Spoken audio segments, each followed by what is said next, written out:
Okay, but right off the top, video out of Jerusalem coming to our monitors where thousands gathered for a procession for American-Israeli Hersh Goldberg Poland. The 23-year-old's body found in an underground tunnel in Gaza. Hamas held him hostage since his capture on October 7th. His mother just spoke at his funeral. I have had a lot of time during the past 332 days to think about my sweet boy, Hersh. And one thing I keep thinking about is how out of all of the mothers in the whole entire world, God chose to give Hersh to me.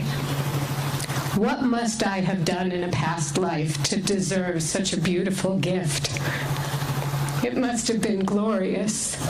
For 23 years, I was privileged to have the most stunning honor to be Hersh's mama. I'll take it and say thank you. I just wish it had been for longer. Hersh's body, along with the bodies of 5 other hostages, recovered from underneath the city of Rafah. Israeli officials believe Hamas killed them shortly before military forces were able to get in and rescue them. The killing sparking outrage and protests all across Israel. In fact, at one point, it caused several flights to stay grounded or delayed for hours. This, of course, followed clashes between demonstrators and police in Tel Aviv overnight. Thousands taking to the streets, blaming the killings on Prime Minister Benjamin Netanyahu. CBS News contributor Robert Berger joins us live now in Jerusalem. Robert, do the protesters feel Prime Minister Netanyahu is doing enough to get the hostages freed, or is it exactly the opposite?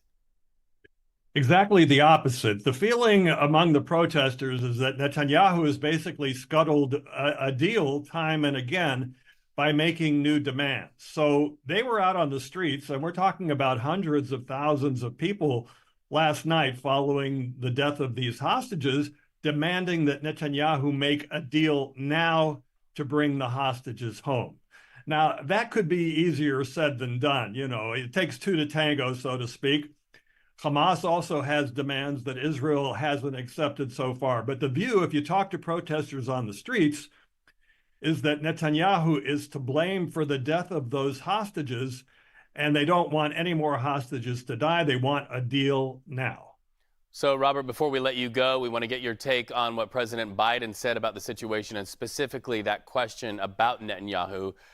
This is what he had to say outside the White House just a moment ago. Stay with us, and then I want to get your reaction. Let's listen. Are you planning to present a final hostage deal to the both sides this week? We're very close to that. What makes you think that this deal will be successful in a way that the other deals were not? Hope springs eternal. Mr. President, do you think it's time for Prime Minister Netanyahu to do more on this issue? Do you think he's doing enough? No. Mr. President, what is your reaction to the demonstrations across Israel? What is your reaction to the demonstrations? I'm going to get the detail when I walk in, and I'll talk to you after that, okay? Thank you. Last event stand for a deal, Mr. President. Do you have a message for the hostages' family, sir? Yes, I've spoken to the American hostage. I spoke to his mom and dad, and we're not giving up. We're going to continue to push as hard as we can. Thank you. So our question here, you heard President Biden say Netanyahu's not doing enough. That simple answer of no. Could this final proposal put the pressure on Netanyahu that's needed to finally get a ceasefire deal and get this done and get the rest of the hostages out alive? You know, that no is really, really powerful, and it shows the pressure that the United States is putting on Netanyahu to make a deal. They feel, I would interpret from that Israel needs to make more concessions. But having said that, Netanyahu, for the past 6 months or so, has resisted American pressure and pressure from the street and pressure from the families of the hostages. One problem, or his dilemma, basically, is that he wants to stay in power, and the far-right members of his cabinet are threatening to topple the government if he makes a deal to stop the war. So I think Netanyahu may continue to resist that pressure. Robert, thank you so much for joining us. We appreciate those thoughts. Thank you. Of course, all of this is playing out while Britain says they are suspending giving weapons to Israel. Their concern, as stated today, weapons they give could be used to break international law.